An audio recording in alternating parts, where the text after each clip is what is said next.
Every morning presents us with a choice. Before the sun fully rises, before the ping of the first email, before the weight of to-do lists and deadlines takes over, there is a sacred moment. A moment where we can choose to be more than just reactive, more than just task completers or goal chasers. A moment where we can ask ourselves the most powerful question of all, why am I here? And I don't mean, why am I at this job? Or why did I choose this career path? Or even why am I in this city? I mean something deeper, something raw, something unshakably human. Why am I here in this life? It's the kind of question that doesn't always come with a perfect answer, but the act of asking it can change everything. You see, most people wake up and immediately jump into motion. They race into the day chasing a list that someone else created for them. Expectations, notifications, obligations. We run ourselves ragged trying to stay ahead, trying to measure up, trying to keep things from falling apart. But motion isn't the same as meaning, and activity isn't the same as purpose. There was a man who understood this better than most, a man who lived through one of the darkest chapters in human history, the Holocaust. His name was Viktor Frankl. He was a psychiatrist, a survivor, and the author of Man's Search for Meaning. In the unimaginable conditions of a concentration camp, he made an observation that would become a guiding truth for generations.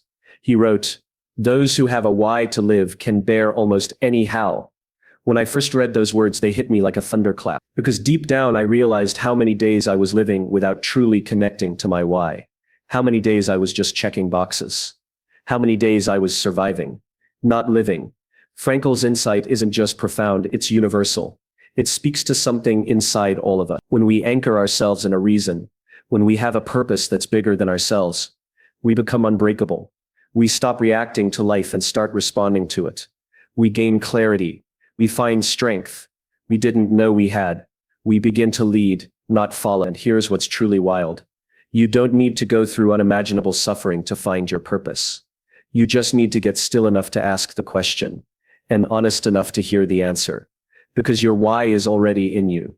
It's in the moments that make your heart beat fast. It's in the causes that make you raise your voice. It's in the people you fight for, the dreams you can't shake, the values you refuse to compromise on.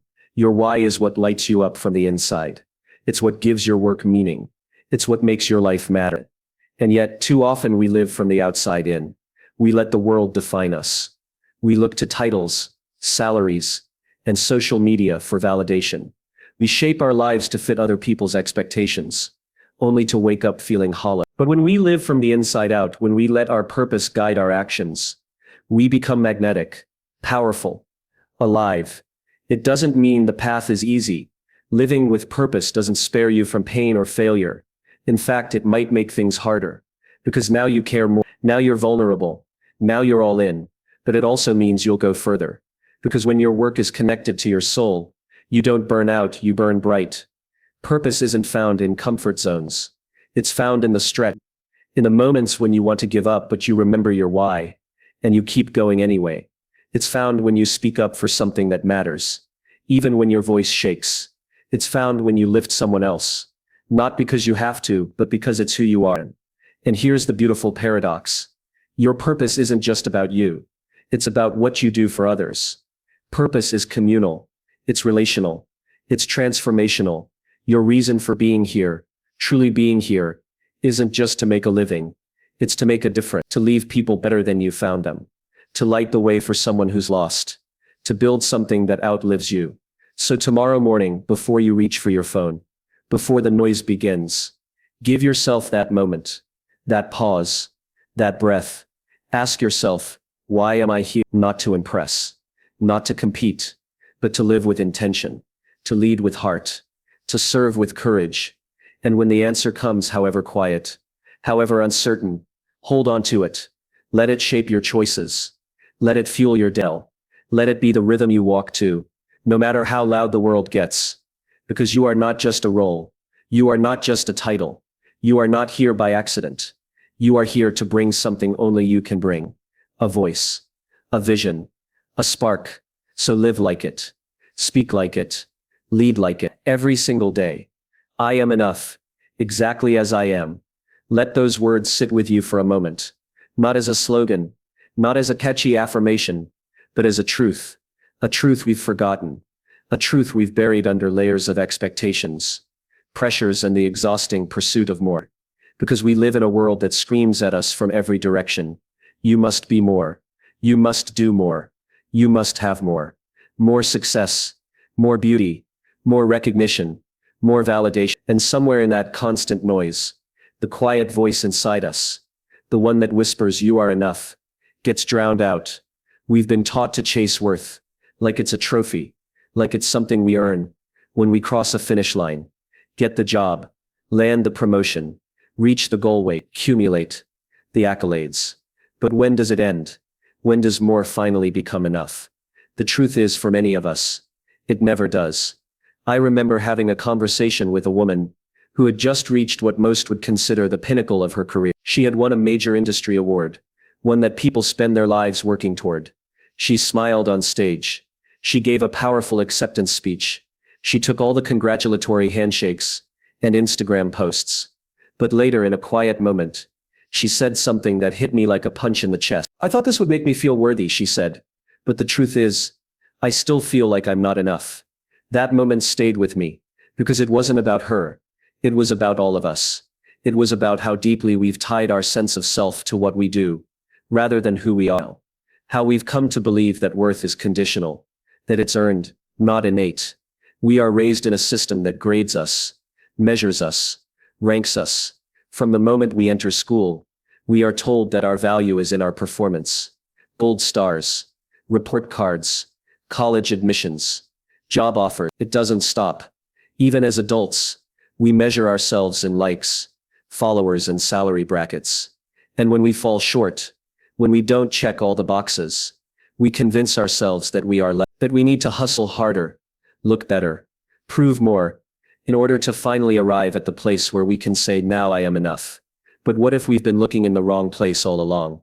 What if our enoughness isn't found in the metric? What if it has nothing to do with our resumes, our titles, or the numbers in our bank accounts? What if it's found in our being, not our doing? You see, the most dangerous lie we've been told is that who we are is not already enough, that we must earn the right to feel valuable.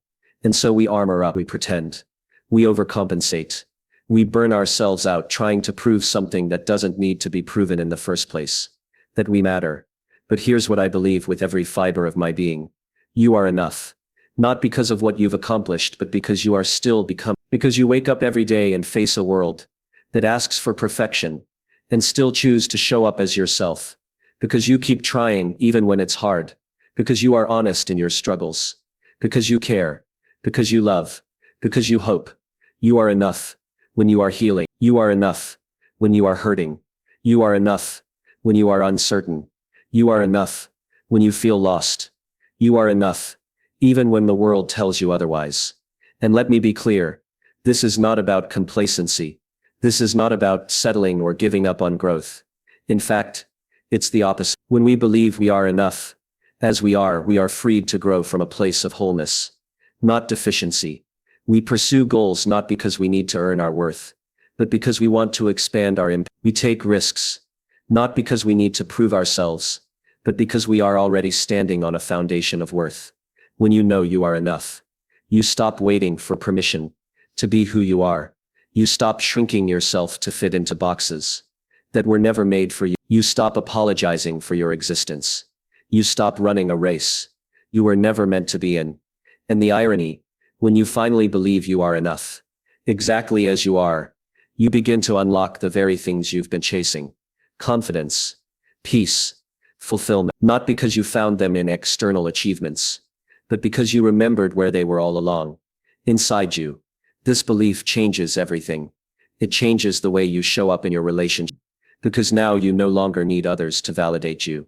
You can meet them from a place of authenticity, not approval seeking. It changes the way you face challenges. Because now failure is not a statement about your worth. It's simply part of your growth. It changes the way you dream. Because now your dreams are not a means to feel enough. They're an expression of the enoughness you already know is true. Imagine a world where more people believed they were enough. Really believed it. Imagine workplaces where worth wasn't tied to productivity. Imagine schools where kids were seen as valuable, not just for their grades, but for their character. Imagine families where love wasn't conditional on success. Imagine what would happen if we stopped measuring ourselves and each other by the wrong standards. It starts with you, with me, with all of us choosing every single day to believe a better story about ourselves. A story not rooted in scarcity, but in abundance. A story where enough isn't something we chase, it's something we remember. So if you've been waiting for someone to tell you that you're enough, let this be it. You don't need to do more, be more, or prove more. You already are, exactly as you are. Scars and all, unfinished, and still becoming. You are enough, and you always have been. Fear has a way of showing up uninvited. It doesn't knock. It doesn't wait for an invitation. It simply arrives. Sometimes as a whisper, sometimes as a roar. It tells us to stay small, to play it safe, to remain in the known. And the truth is, we listen. Not because we're weak, but because we're human. Fear is built into our biology. It has a job, and that job is to protect us. But somewhere along the way, we gave fear more power than it deserves. We started letting it sit in the driver's seat. We let it take the wheel of our lives and chart a course designed not for growth, but for survival. There's a difference between surviving and living. Surviving is breathing, existing, showing up, but always a few steps away from who we're meant to be. Living, that's messy. That's courageous. That's uncertain and wild and beautiful. And it's always on the other side of fear. Let's be clear. This isn't about pretending fear doesn't exist. It's not about strapping on some illusion of bravery and plowing through life as if we're invincible. No, this is about acknowledging fear, hearing it out, and then choosing not to let it drive.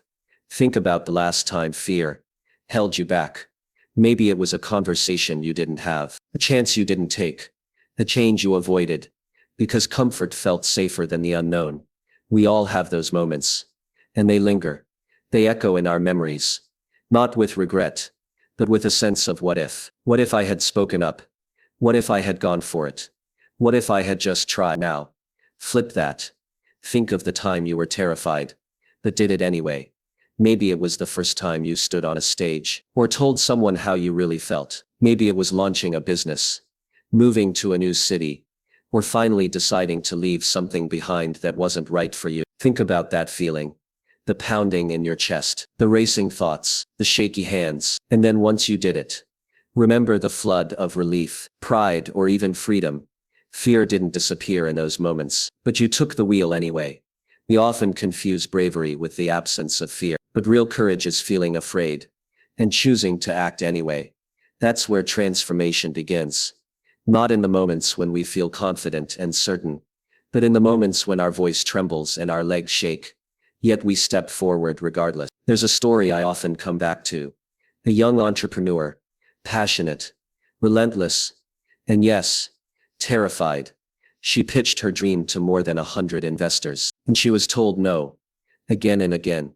Doors slammed, eyes rolled, people dismissed her idea, her passion, her vision. Most people would have stopped after 5 rejections, maybe 10, but she didn't. She kept going.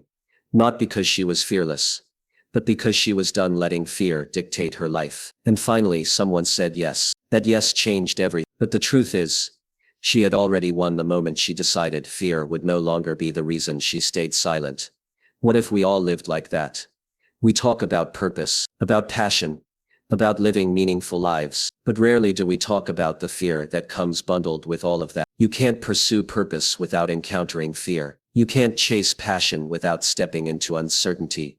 And you cannot grow without discomfort. But somehow we treat fear like a stop sign instead of a signal. We misread the signs. Fear doesn't always mean often it means this matters. Fear, when understood, becomes a compass. It points to the things we value most. We fear vulnerability because connection matters. We fear failure because success means something to us. We fear rejection because we crave belonging. The stronger the fear, the deeper the meaning. So why do we let it hold us back from the very things we long for? We've been trained to avoid pain, to run from risk. But the people who change the world, the people who live deeply and lead boldly, are the ones who've made peace with fear. They've learned that fear is part of the journey. Not a threat, but a teacher. Not an enemy, but a guide. They don't wait for it to leave before they move with it. I've seen people stand in front of massive change personally, professionally, and freeze, not because they aren't ready, not because they don't have the tool, but because fear told them a story that they'll fail, that they'll be judged, that they'll lose everything. And sometimes that voice gets so loud that it drowns out everything else. But here's what they don't realize: not changing is also a risk. Staying stuck is its own kind of danger. Safety can be a trap, and comfort can be the most dangerous place to live. So what do? We start by listening to the fear, but we don't obey it. We ask what it's trying to protect. We thank it. And then we choose deliberately, powerfully, not to let it make our decision. You want to know the real tragedy? It's not failing. It's not falling. It's not trying. The regrets that haunt us the most aren't the risks that didn't work out. They're the chances we never took. If you're afraid right now, good. It means you're on the edge of something that matters. It means you care. But don't let fear talk you out of your own life. Don't let it write your story. Let it ride in the back seat if it must. But never give it the keys. This world doesn't need more people pretending to be fearless. It needs more people who are willing to move forward despite the fear. It needs more people who choose courage when it's uncomfortable, when it's inconvenient, when it's uncertain. Because when we stop letting fear drive, we discover something extraordinary, not just about the world, but about ourselves. We discover what we're capable of. We find a power we didn't know we had. We begin to live in alignment with what we value most. And in doing so, we give others permission to do the same. So go ahead, be afraid. Just don't let fear decide what comes next. Let you decide. And let that decision be one that leads to a life that's not just safe, but significant. Not just comfortable, but courageous. Not just lived, but truly alive. Raise your hand if you've ever talked yourself out of doing something because you thought you wouldn't get it exactly right. Maybe it was writing that first page of your book, picking up a guitar, or making that tough call that's been sitting on your to-do list for weeks. We've all done it. That inner voice that whispers, what if it's not good enough? It's louder than we like to admit. And yet we obey. We let it steer the wheel. Why? Because we've been conditioned to equate success with flawlessness. But here's the thing. Perfection is a lie.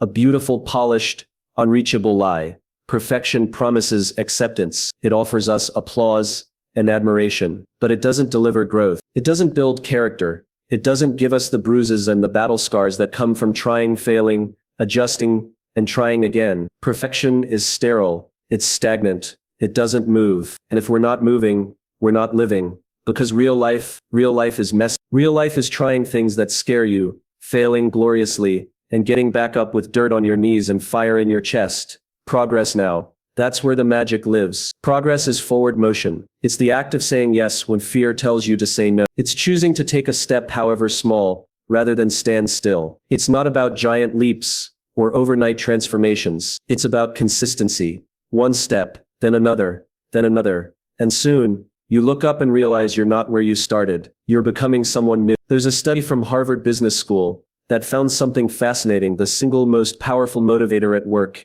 isn't money. It's not recognition. It's the sense that we're making progress. Tiny wins. The little moments when we feel like we've nudged the dial forward. That's what gives us purpose. That's what lights a fire in our hearts. Because we're wired to build, to evolve, to grow. And when we feel like we're growing, even just a little, we feel alive. But what holds us back from progress more than anything else is the illusion of perfection. We wait for the perfect moment, the perfect plan, the perfect version of ourselves. And while we wait, life moves on. Opportunities pass. Ideas fade. That book, unwritten. That business, unstarted. That apology, unspoken. Because we were waiting to feel ready. But readiness is a myth. The only way to be ready is to begin. The irony is that perfection often comes dressed as wisdom. We say, I'm not ready yet, I need to learn more. But that's fear in disguise. That's fear wearing glasses and a suit, pretending to be logic. What if we told ourselves a different story? What if we said, I don't need to be perfect today, I just need to be moving forward? What if we measured success not by how perfect something looks,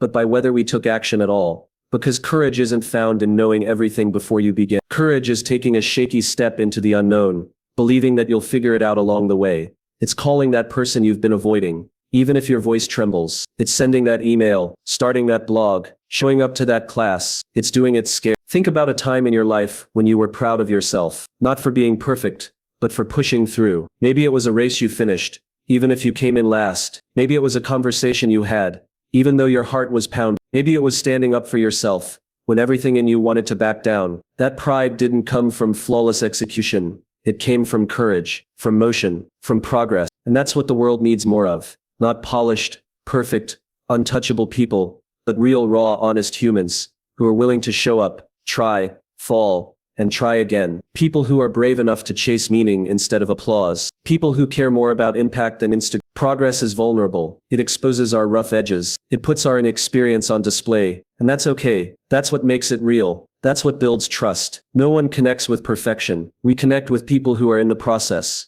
People who are when you choose progress, you give others permission to do the same. You become a mirror of what's possible. You show them that it's okay to be a beginner. It's okay to stumble. It's okay to grow at your own pace. And in a world that's constantly trying to sell us the illusion of instant success, that kind of authenticity is revolutionary. So the next time that voice in your head says, "Don't do it unless it's perfect," talk back. Say, "That's not the goal. The goal is momentum. The goal is the goal is to move forward, even an inch. Because progress compounds. It builds on itself. One tiny step leads to another. One awkward conversation builds confidence for the next. One blog post becomes a portfolio. One guitar chord becomes a song. Over time, those tiny steps become something remarkable. Not because they were perfect, but because they were taken. And the best part, every step you take builds belief. Not just in what you're doing, but in who you are. Every time you show up despite the fear, you're rewriting your own narrative. You're proving to yourself that you're capable. You're shaping your identity. And over time, you stop needing permission to act. You act because that's who you are now. Someone who moves, someone who grows, someone who progresses. So no, progress isn't better than perfection because it's easier. It's better because it's real. Because it honors the truth of the human experience. Because it creates connection,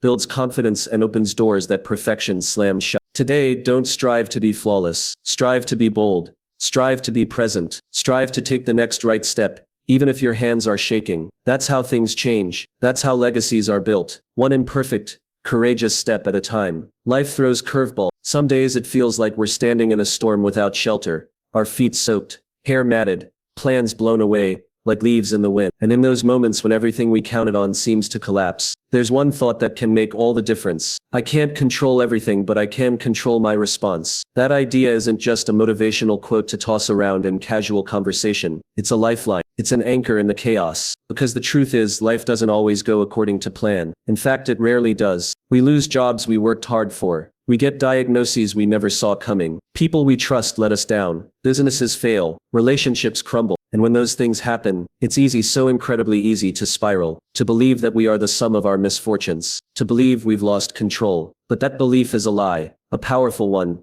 but still a lie. There is always a space, a moment, a breath, that fraction of a second between what happens to us and how we choose to respond. That space is sacred. That space is ours. No one, not a boss, not a doctor, not a betrayal, not even a fire, can take that space from us. A friend of mine lost everything in a fire. His home, his business, his memories reduced to ash. When I saw him after the tragedy, I expected to see a broken man. I expected bitterness, grief, maybe even anger. But he wasn't angry. He wasn't defeated. He looked at me with calm in his voice and said something I'll never forget. The fire took my thing. It didn't take me. It didn't take my decisions. I still get to choose what comes next. That's it. That's the power we all carry. The fire was real. The loss was real, but so was his choice. He refused to be defined by the destruction. He refused to let circumstance write the next chapter of his life. He picked up the pen himself. Too often we give away our power. We say things like, "It made me angry," or "I had no choice," or "What else could I have done?" But when we speak like that, we're surrendering our agency. We're letting the world dictate who we are. And in doing so, we forget the truth. That our character isn't shaped by what happens to us. It's shaped by how we choose to respond. When we remember that space, when we hold it, protect it, use it, we take back control. Not control of everything, not control of the storm, but control of how we stand in it. Control of whether we sink or rise. Control of whether we lash out or control of whether we become bitter or become better. There's a quiet kind of courage in that. It's not flashy. It's not always loud. It's not the kind of heroism that gets headlines, but it's the kind of courage that rebuilds lives, the kind of strength that inspires change, the kind of resilience that keeps the light on when the world goes dark. Imagine a world where more people lived from that space, where more of us paused, took a breath, and asked, "Who do I want to be in this moment?" before reacting. Imagine how relationships would change, how conflict would dissolve, how communities would grow stronger. Because when we own our response, we don't just reclaim our lives, we give others permission to do the same.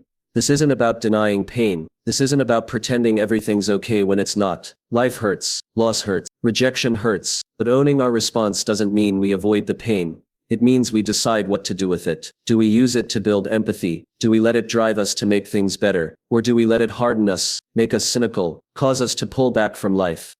And choice is a powerful thing. Choice is what makes us human. Choice is what gives us dignity. Even when we're stripped of everything else, we still have the ability to choose, to love when it's hard, to hope when it hurts, to forgive when we've been wounded, to rise even after we've fallen. I know it's not always easy. I know sometimes the pain feels louder than the possibility. I know what it's like to want to crawl into bed and not come out. But I also know this: every day we're given a chance to respond. And in that response lies everything. Our growth, our freedom, our peace. So when life hits, and it will, remember that you are more than your circumstances. You are more than your losses. You are more than what someone else said or did, or didn't do. You are the response you choose in the face of all of it. And that choice is the first step to reclaiming your power, your purpose, your life. The world doesn't need more people who are lucky. The world needs more people who are brave. Brave enough to own that space between stimulus and response. Brave enough to pause, breathe, and not the easy choice, not the reactive choice, but the one that aligns with who they are, the one that speaks to their integrity, the one that builds a future worth living in. Because while we can't control everything, what we can control might just be the most important thing of all. We can control how we show up. We can control how we treat others. We can control whether we give up or keep going. We can control whether we bring light or more darkness into the world. And in the end, maybe that's what real power is. Not changing the world by force, but changing ourselves by choice. And when we do that, we do change the world, one response at a time. Today is not over. There's still time to begin again. And that truth, while simple on the surface, carries the weight of possibility that most of us forget we hold. It's easy to write off a day, a year, even a decade. It's easy to say, well, I've already failed, or I've wasted too much time, or it's too late for me. But that's the lie we tell ourselves to avoid the risk of hope. Hope takes courage. It means we believe change is still possible, even when the odds or the clock seems stacked against us. We all crave the chance to begin again. Deep down, every one of us wants to believe that redemption isn't reserved for the lucky few. We want to know that even after we've fallen flat, even after we've disappointed ourselves, even after we've spent years running in the wrong direction, that we can still make a turn, that we can still go somewhere worth going, that we are not permanently defined by our worst days, our longest detours, or our missed opportunities. Let me tell you this: you are not too old. You are not too far gone. You are not too broken. If you woke up this morning, then you have time. If you can hear these words, you have time. If you can breathe, you have time. And it's what you do with this moment, this breath, that begins to shape the life you still have in front of you. We often measure time in milestones: graduation, marriage, career promotion, retirement. But the truth is, those are just markers. They are not the measure of your worth. The calendar doesn't know your dreams. The clock does not track your potential. There's no expiration date on growth. There's no cutoff for courage. There's no deadline for purpose. Your life is not a linear path that you failed to follow. It's a dynamic, evolving journey that responds to the choices you make now. There's something deeply human about believing we've missed our chance. But here's the paradox: the belief that it's too late is often what makes it so. We give up.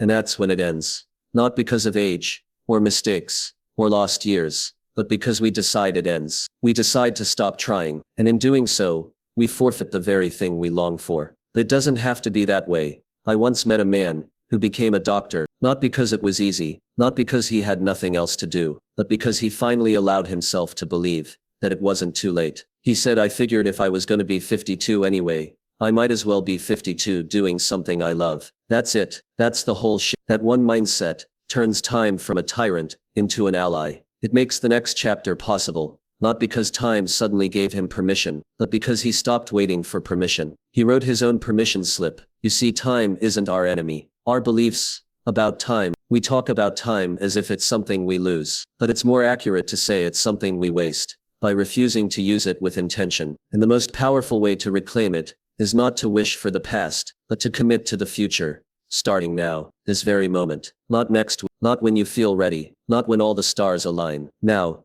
starting again doesn't have to mean doing something grand or radical. Sometimes starting again just means getting up off the floor. Sometimes it's a single phone call, an apology, a walk outside, a moment of honesty with yourself, a decision to try just once more. Not because you're guaranteed success, but because you're finally willing to stop betting on failure. When we allow ourselves to begin again, we rewrite the narrative. We stop being the character trapped by the past and start becoming the author of what's next. It's not magic. It's not luck. It's choice. It's taking ownership of your life, not as it was, but as it could still be. Because the beautiful, uncomfortable truth is this: nothing changes unless you do. Think about your day today. How did it begin? Maybe you woke up already overwhelmed. Maybe you said something you regret. Maybe you hit snooze too many times. Maybe you feel like the day has already slipped out of your hands. But here's the invitation. Start again at noon or at 3 p.m. or right now, because you don't need a fresh day to make a fresh start. You just need a fresh decision. There is enormous power in telling yourself, no matter how this day started, I have the power to end it differently. That's not just optimism. That's agency. That's reclaiming authorship over your story. That's refusing to let the worst part of your day or your life define the rest of it.